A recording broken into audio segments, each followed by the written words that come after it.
Plami, and in this episode of Plami's Thoughts On, I'm gonna be sharing my thoughts to episode 2 of the 7th season of one of my favorite shows ever, Fear the Walking Dead. The episode's name is 6 Hours, and I actually have quite a lot of things to say about it.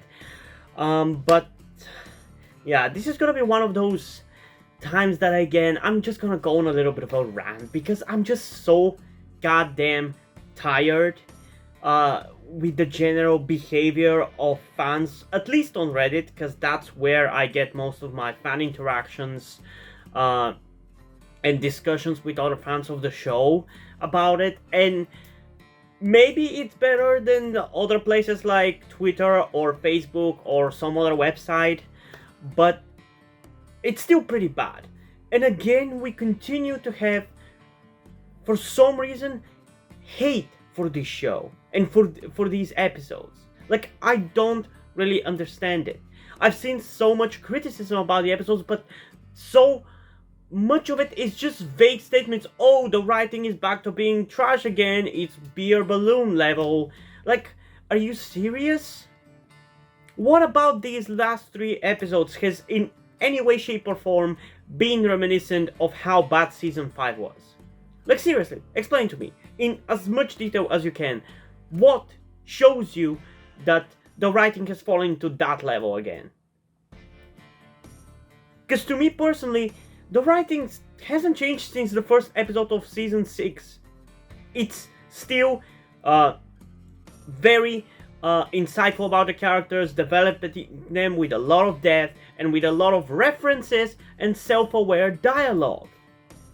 It's still like that. Like, I don't see why all of a sudden people are criticizing it, especially because so far these first 3 episodes of the 7th season are better and more consistent in quality than the 6B episodes, which people notoriously criticize because they weren't as good, or they didn't feel as polished as the first 8 episodes of the first half of season 6, which I agree, but it was mainly because of COVID and the fact that these last 3 episodes, because I've at this point seen the 3rd episodes, which, by the way, I also want to apologize for taking so long in reviewing episode 2, but like, the fact that these 3 episodes of season 7 so far have been just as good as the first 8 episodes of season 6 show me that it was due to COVID that the episodes in the second half of season 6 were so imperfect and flawed. So I really don't understand what in the minds of those people has changed for them to suddenly be hating on it.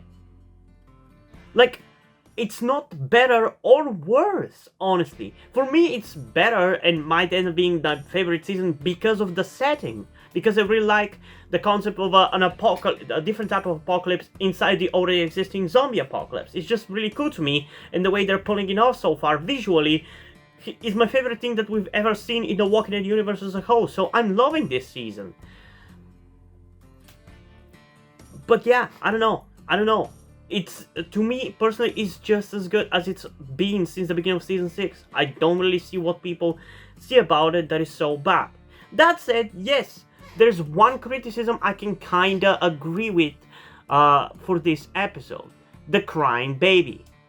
I do believe that they used the crying baby a little bit too much in this episode. So I can agree that this is a legitimate criticism toward the episode, that maybe they shouldn't have had the baby cry for such a long part of the episode.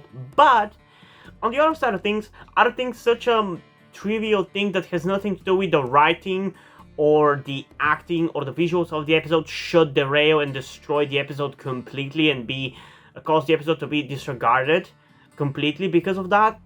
And also, that was kind of the point of the episode, because one of the characters, Grace, was very pissed off that this baby showed up and prevented her and Morgan from killing themselves and being reunited with Athena. So she kind of held resentment towards the baby, and the crying was supposed to infuriate her even more, especially because the episode is trying to build a parallel between Morgan and Grace and the couple of radioactive people that we meet in the episode, because in that episode those people were trying to get away as well. They had a baby, the baby died or was crying because of the radiation, so the guy ended up killing it. So in this episode, Grace is supposed to be the parallel to that guy. She's supposed to be the person who gets sick of the baby and is ready to kill it.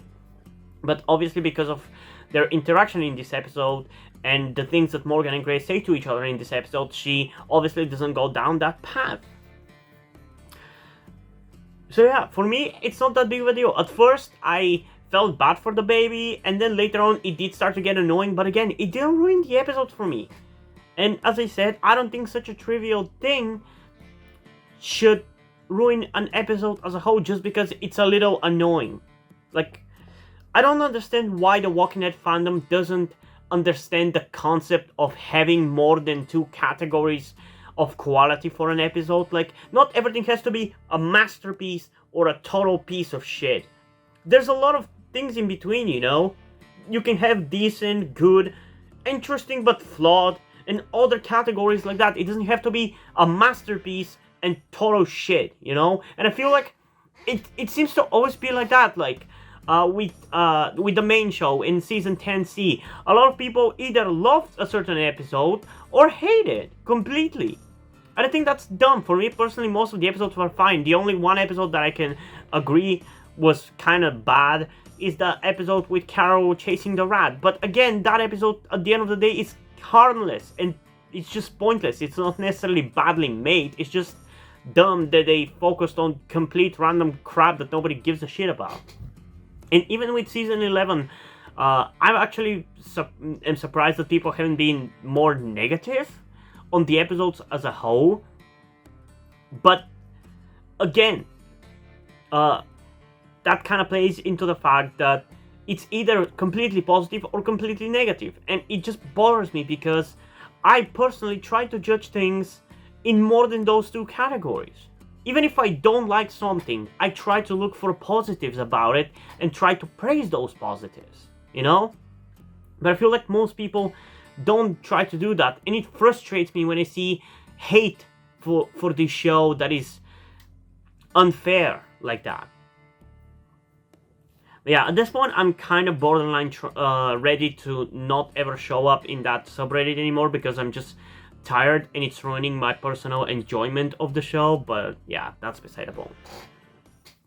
So yeah, I guess that's gonna be enough for my rant. Let's just get into the episode and review it. So obviously this episode focuses on Morgan and Grace, and it opens up in a pretty interesting way with the baby crying and being annoying. And I'm actually glad that that shot at the end of the finale last season, when where Morgan and Grace were survived after the shockwave passed through the sub and everything. There was a shot where Grace was looking at Morgan and the baby with kind of like a angry look. Like, I don't know what's the word that it would be the best to describe it, but she was not happy about the fact that the baby showed up. And I definitely caught that look by her. I'm pretty sure I mentioned it even in the review. So I'm glad that it actually kind of continued to play onto that, and it's something that it was intended. Like, I cannot understand how people can say that this show is bad when it has such attention to detail. Like, I don't think even the main show has this kind of attention to detail. Or at least I haven't caught any details like that. So I'm glad that I actually continued to play the resentment that Grace holds against the baby more in this episode. And that's kind of the whole story of the episode. Although obviously she doesn't necessarily blame the baby for showing up or anything. She still feels dissatisfied with the fact that baby prevented them from killing themselves, you know? And I love how in the beginning of the episode we get to see again more landscapes. I really like seeing more of those stuff. I mean, I like the sets and all that we get to see in these post-apocalyptic episodes, but to me it's probably the coolest whenever they just do the orange fog. Because the sets, as good as they are and as pretty as they are, they still feel like sets. Like, it feels very much constrained and restricted to like a set. It feels like a set. So it's cool when you get to see, like in this episode, there's one shot, I think with like a billboard in the background, and it just looks really cool because it's obviously not a set. Maybe it's CGI, but it's not a set. So Grace is walking around looking for food for the baby. Why do they think they will find any kind of food in the nuclear apocalypse? I'm not exactly sure, but anyway, she goes around looking for food because they kind of have no other choice. She finds a shop with powdered milk, but people show up, so she ends up hiding.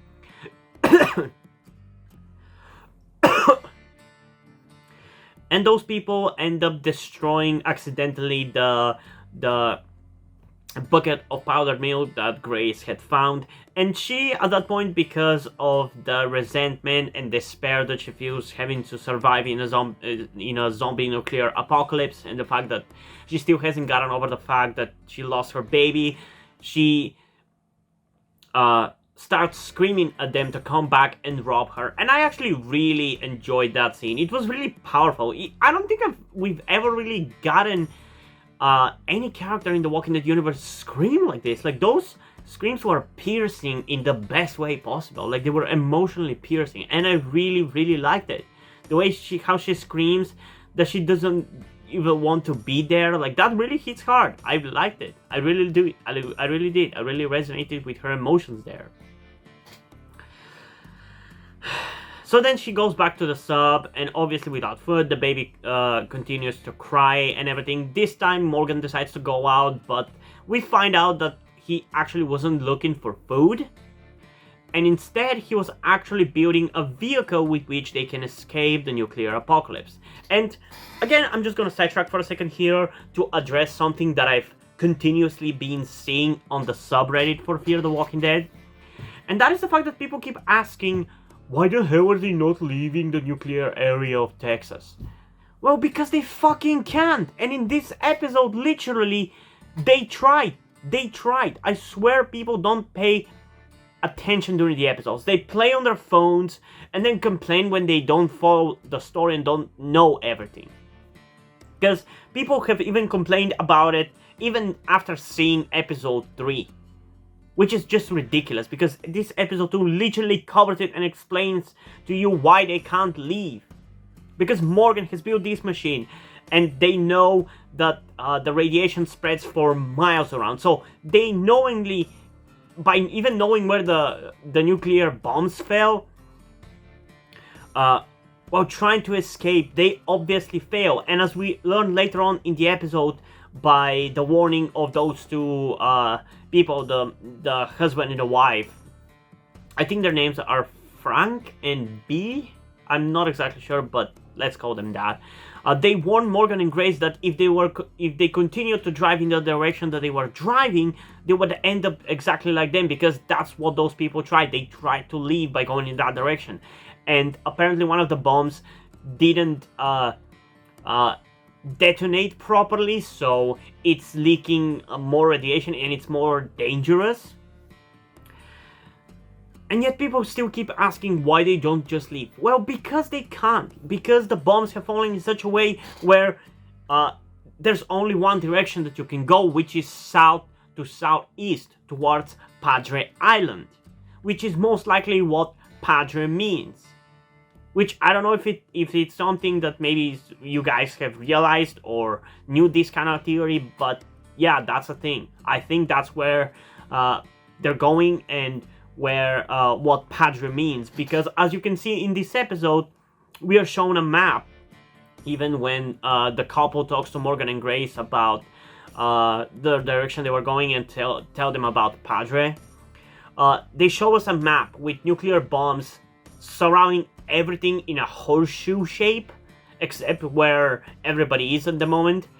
And the only direction that is clear from nuclear fallout seems to be south towards Padre Island, and you even have Padre written on it. Like, how more blatant do you need to be spelled out for you to understand that Padre is the way to escape the nuclear fallout of Texas? And we even learned that some of the fallout has spread towards Louisiana, and technically it should also have spread out to Oklahoma as well, because that's where Laughlin is, which is Virginia's community, because it want to make sense for Teddy to not target that community and leave it safe. So it's pretty bad. So yeah, Morgan and Grace try to leave with a car, and while on the road trip, the baby cries, so they try to calm it with music, which is something that Grace tried to do earlier in the episode. But the music that they play for the baby is actually that cassette which Grace was playing last season in her episode, which was episode 12. And it plays the song that played when she lost her baby, and that song in general reminds her of her baby. So whenever it plays, she starts to get a panic attack and gets panicky and tries to turn it off, and they end up crashing it and losing their tire. And for this, I'm gonna give people who criticize this scene here with them losing the tire and then conveniently being able to repair the tire quickly twice. They actually end up being able to do that. I agree, this is a little far-fetched and convenient, but again, I would say to that, does it really matter how convenient it is if it makes for an entertaining experience at the end? Like, yeah, it's convenient, and especially with the review of the thing at the end of the episode, there's a shit causes it to have a shit ton of conveniences in this episode, but to me, it was still entertaining, so I don't really care too much about the conveniences. Yes, I would rather not have the conveniences, but it's not like it ruins my enjoyment personally. If it does for you, that's fine. But at the end of the day, if you don't enjoy something, don't watch it. Like, I personally don't involve myself with things that I don't like. Like, I don't... Like, for example, if you're subscribed to my channel, I even recently did a video on it. I'm a huge fan of Doctor Who, and the recent 2 seasons haven't been good at all. And after I found out that I don't like them, I haven't continued to watch. Like, it's bad to me, so why should I waste my time, my valuable time on this planet, just disliking a show and hate watching it? Like, I don't understand that sentiment. And on top of that, then going to the subreddit of that show and complaining about it constantly. I just don't understand that kind of thinking, you know? So yeah, after they end up popping their tire, they're obviously ambushed by the couple, and in the meantime, Grace also, again, shows that she's suicidal because she's ready, she removes her mask, and she's ready to go and get the tire from the repair shop nearby so they can repair the tire and get Morgan and the baby back to the sub because, again, she's suicidal, she doesn't want to live. But she also doesn't necessarily want to drag Morgan with her. And they get ambushed by this couple who, for some reason, believes that Mo, which is the baby that Morgan and Grace are caring for, is their daughter, Emma. And at first I was like, are you fucking insane? Did you lose your minds because of the radiation? And I still don't understand why they thought that stuff. I'm still not exactly sure, because later on we learned that they ended up killing their daughter, their baby, and even put it in like a fucking baggage bag. And we actually essentially got our first Walker baby ever. I mean, they still didn't show it because, I mean, it would be a little hard to show it, you know? But it's still pretty fucking cool. Like, I still commend it. Like, how can people say that this is bad? Like, even last season for episode 12, which people seem to really hate. But it had the first time a baby has died in the Walking Dead universe. And it's been a major plot point. How can you say that that is bad writing and that is a bad episode? Like, I don't understand that kind of thinking. Like, at the very least, you should not say that this is a bad episode because it's doing something so dark and so bold for the universe. Like, I just don't understand. How can you say it's bad despite that? It just boggles my mind. So yeah, these guys believe that Mo is Emma. I still don't understand why, but they believe so. So they have Morgan and Grace repair the car's tire, and in the meantime, Morgan and Grace have a little bit of a talk about obviously Grace wanting to help Morgan defeat these two people so they can be safe, and Morgan and the baby can go back to the sub safely or continue to escape safely. And Morgan questions her whether she actually means that. And she says that yes, she means it, because even though she's suicidal, she does not want to drag Morgan and the baby with her, and she's not gonna leave them knowing that they're not safe. So just as they are supposedly fix the car, Morgan asks to be allowed to get their masks from the car, so they can at least try to survive without it, because the couple wants to get the car. And at that moment, Morgan attacks the guy and gets the rifle weapon from him. And at the same time, the family tries to escape. Morgan ends up shooting at them because he even says that he doesn't want to lose another kid. With Grace mentioning that she lost a kid too.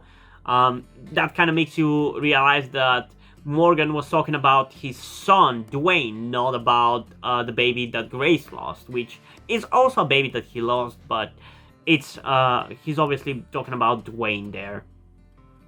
So as he gets nearby the car, he gets attacked by the crazy lady B, but for some reason after he takes her down, and it's revealed that they have been affected by radiation, and we get to see her face, which, again, how can you hate this?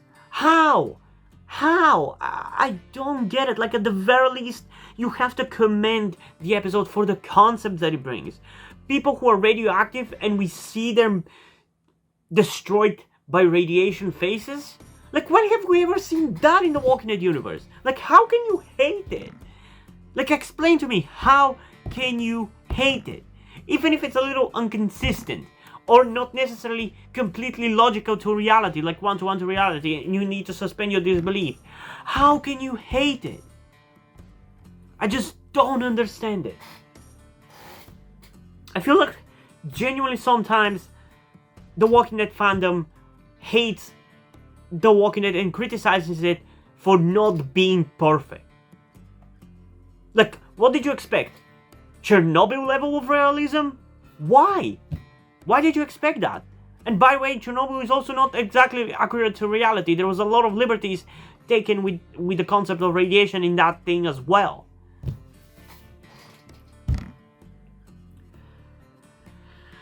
So yeah, they get inside, and the couple ends up explaining to Morgan and Grace how they got the way they are right now, and tell them about Padre and everything. And it's revealed that the walkers around the area are from the crater where the nuclear bomb fell, so they are super radioactive and are dangerous to touch even. So Morgan and B go outside to try to clear the walkers around so they can actually escape, and even maybe all of them go back to the sub, because Morgan and Grace do offer them that.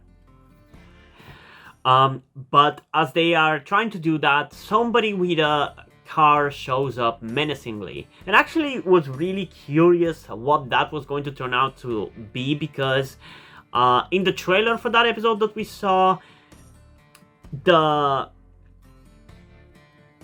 outline of the person who was in front of the car, in front of the light and everything, looked weird. Like, it didn't look like anything what you would think. For me, it looked like somebody was wearing who's wearing like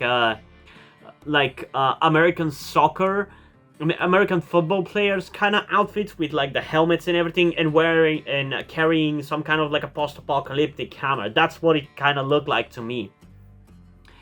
And this person tries to walk in towards Morgan menacingly, but Morgan warns that person that if he continues coming forward, he's going to shoot him, which he does. Why doesn't anybody go and check whether that guy's dead and maybe put him down again? I don't know, but they don't do that. So once Morgan ends up shooting that person, he obviously sees the walker baby in the back, and he ends up putting it down. And there's actually some really nice line of dialogue here that I really like, with Morgan saying that accepting that your baby was dead is the first step to moving forward. Like, again, people keep saying that the writing is bad, that the dialogue is dog shit. But I swear those people do not pay any fucking attention. Because again, the dialogue is just like last season, with a lot of self-awareness and acknowledgement of flaws about the characters. Like in this moment here, Morgan saying that acknowledges that he for the longest time wasn't able to accept the death of his son and his wife, but he finally has, and that's why he has been able to move forward and develop as a character. And he says that she should do that too. Like, this is him acknowledging an issue that people have criticized the character for the longest time. I don't understand why people are not satisfied by that.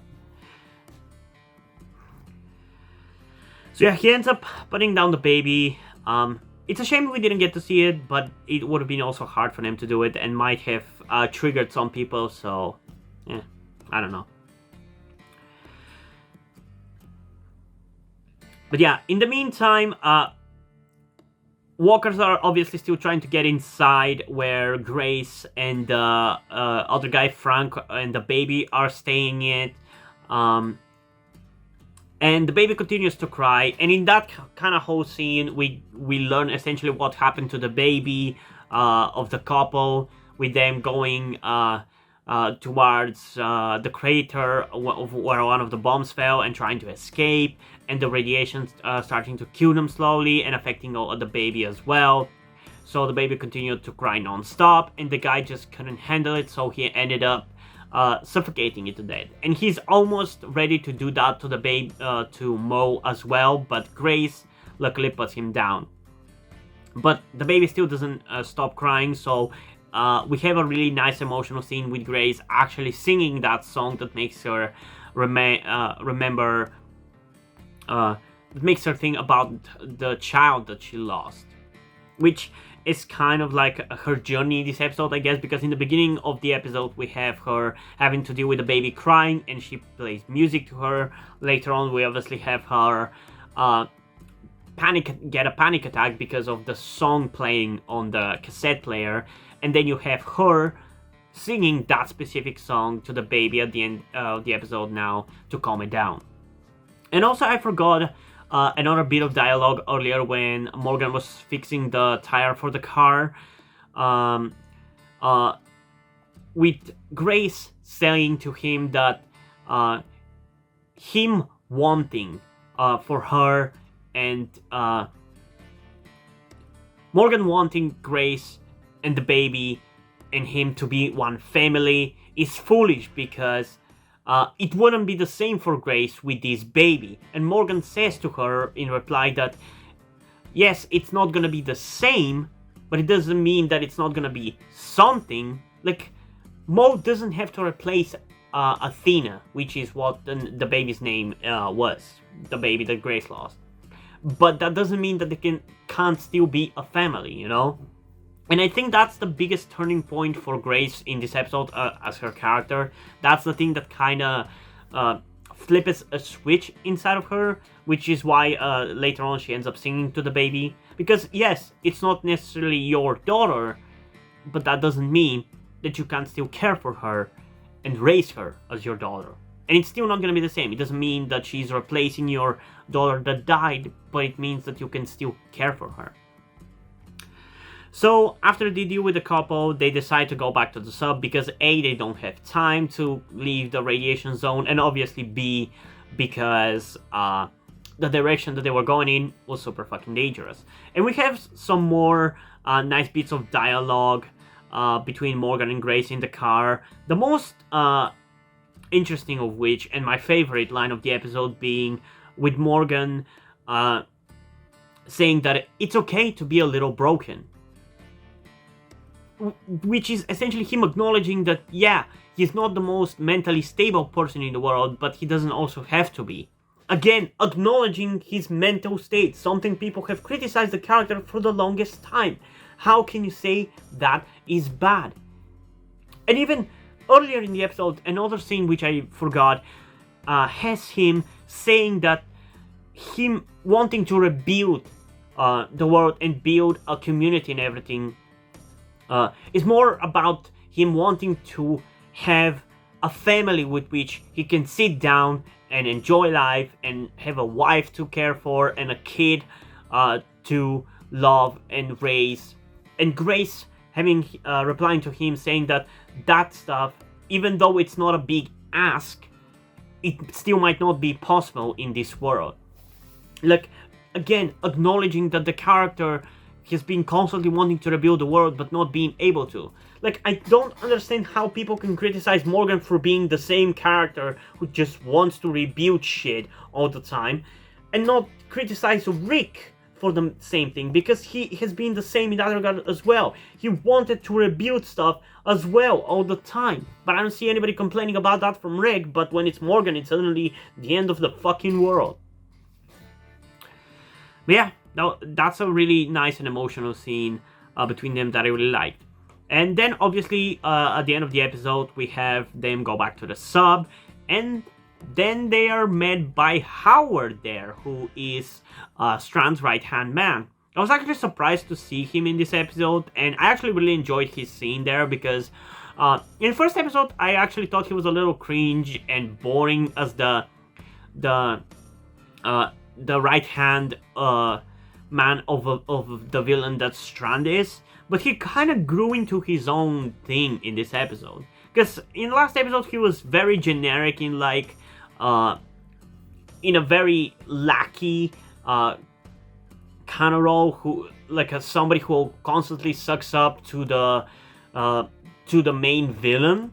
But in this episode he felt more antagonistic of his own, you know? So I do kind of feel that maybe towards the end of the season we could see him becoming a villain, and Strand having to take him down. That could be actually interesting. And yeah, especially also in the first episode he felt a little weird, because nothing in the finale for season 6, which is when we first met him, showed that he is any kind of like a cringy, lackey kind of villain. Like, he didn't have any kind of villainous side to him, you know? You even like felt bad for the guy whenever Strand was going on his speech about how he's gonna be rebuilding the world and everything, and how he's a guy who doesn't care about people, who is ready to throw people under the bus whenever necessary. But no, now he is a full-on villain. And he even offers, or at least Morgan suggests to him, for Grace and the baby to go to Strand's place. But Grace declines. And again, this brings me back to some of the fans on the Fear the Walking Dead subreddit. Which is something that I've seen people say after episode 3. I'm gonna try not to spoil anything about it. But I've seen some people say, why is Morgan so adamant to take Strand down? And that really, again, makes me really question whether these people pay attention to the episode. Because even in that episode, Morgan doesn't want to take Strand down.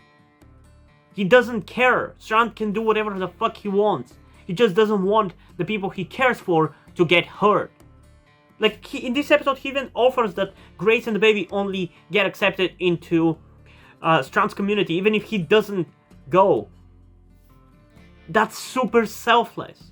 And it also is a really nice reminder of that scene from the Telltale Games season 2. It was a really great moment, the best moment of that season, though, in my opinion. So I really like that.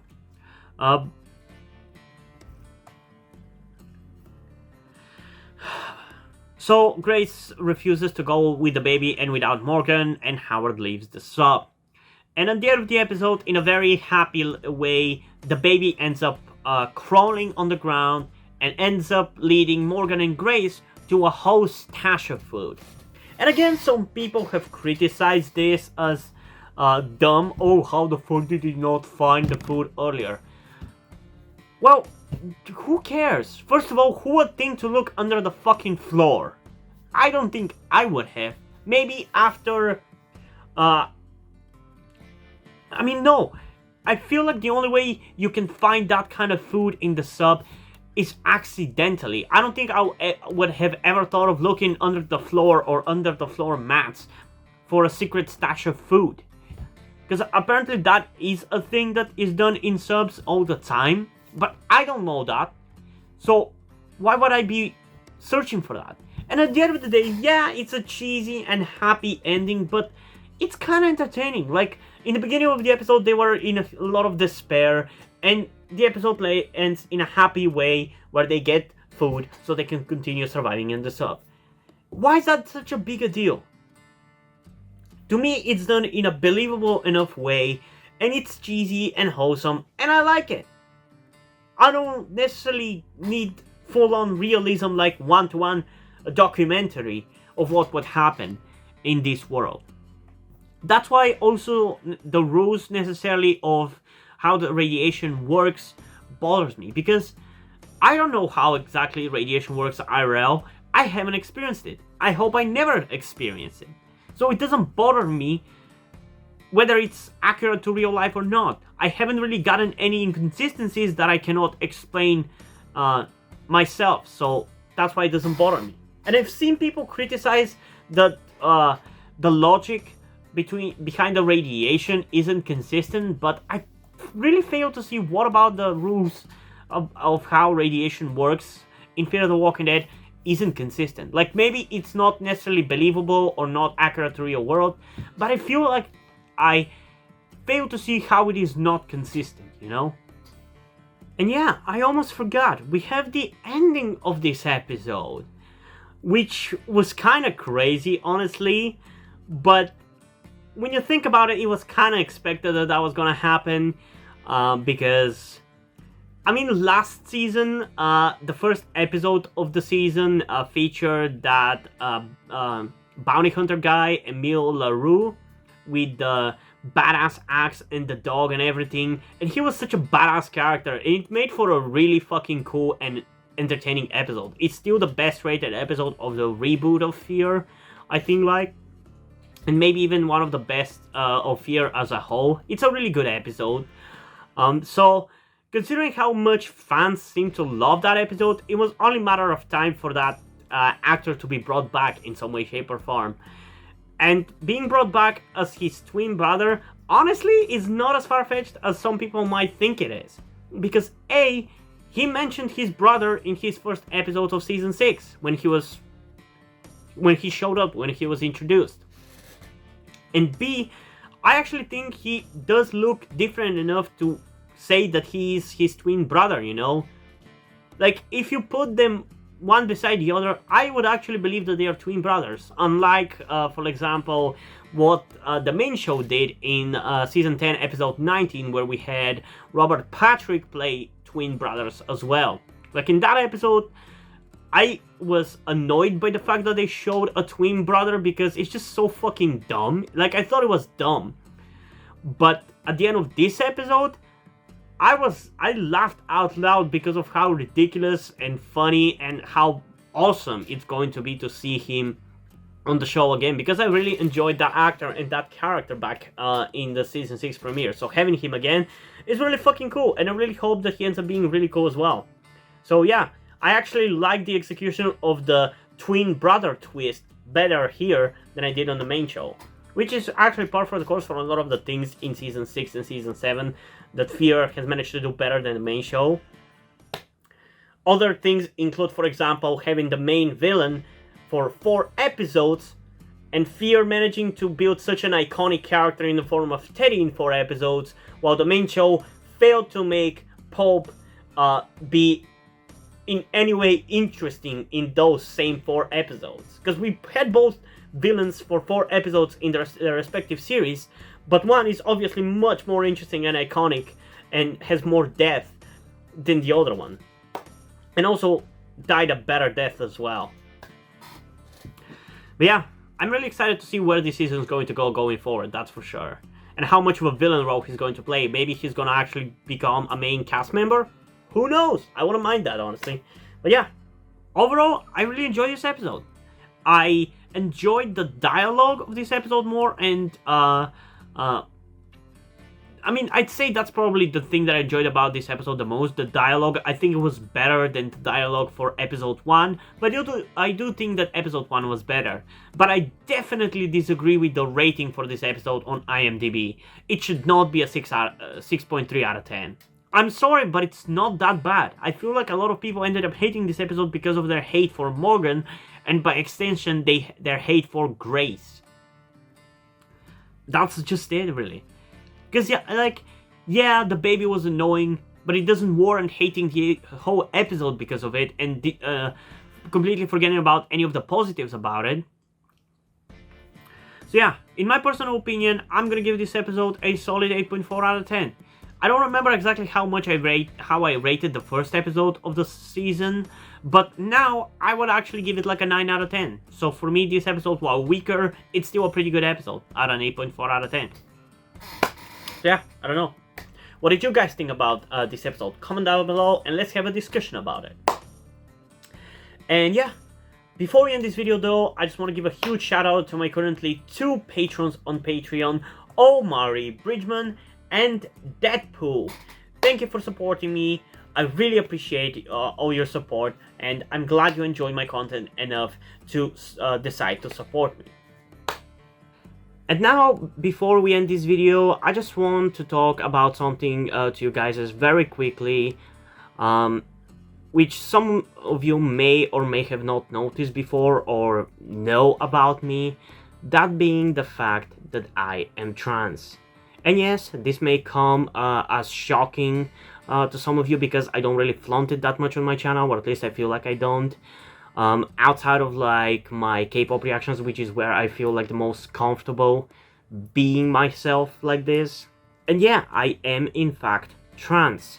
I'm not necessarily full-on male to female, but I heavily want to transition to being pretty female. I do consider myself more non-binary though, or maybe gender fluid would be the best descriptor as well, because I do have occasional moments where I feel fine being like just a normal guy, but most of the time, like right now, I do feel very dysphoric. And that's why I'm asking you guys for any help that you can give me, because my situation right now, I don't really see any way outside of you guys' help. Because, and this is gonna be kept short and concise, I live with my parents. They're never going to accept me as a trans person. They just never will. And as a matter of fact, back when I started the YouTube channel, I was actually kind of slightly starting my transition back then, with like starting to grow out my hair. I even got to DIY HRT, but because my parents started noticing certain things, like my behavior had changed a lot and my clothes had changed a lot, I kind of had to stop doing that because they were constantly nagging me about cutting my hair and just started to kind of be threatening in a certain way, and felt like they were ashamed of me and everything, and that kind of stress just tired me out to the point where I just gave up. But as dysphoria goes, it just doesn't go away, you know. I still feel like this, and in fact it's somewhat been intensifying again recently, so I just wanted to share this with you guys. And again, I would really appreciate any amount of support you can give me in regards to this, because I just don't see any way out of this. Because even if I moved out of my parents' house and got myself a job and everything, that's just not gonna work for long-term planning, because once I transition, it's like I probably will not be able to get myself a job, because my country is very transphobic. Nobody gives a shit about LGBT people at all. So there's not even much I can do even in terms of transitioning here. So yeah, I don't know. I just would appreciate any amount of support you can give me, be it monetarily or in any way otherwise. And this is not about boosting my channel or anything, or guilt tripping you with my sob story.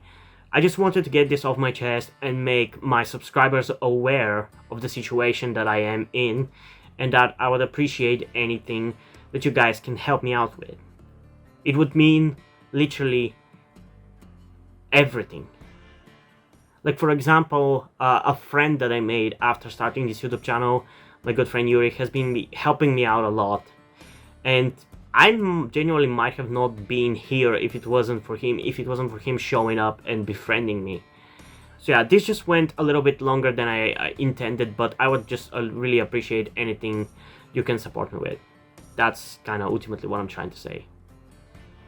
Before we end this video though, I just want to give a huge shout out to my currently 2 patrons on Patreon, Omari Bridgman and Deadpool. And yeah, thank you for your support, I really appreciate it. And yeah, hope you guys enjoyed this video, and if you did, please leave a like and subscribe. Also, check out the description to my Twitter if you don't follow me over there, and to my Wattpad where I post my stories, because in addition to doing all these videos on my channel, I'm also a writer.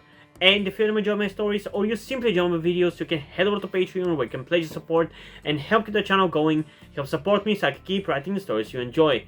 But if you don't want to do it, that's completely fine. You can still help me out in other ways, like liking this video, subscribing to the channel, and especially sharing this video with somebody who you think might enjoy. And I think that's pretty much it for this video, so hopefully I'm gonna see you in the next one. Bye!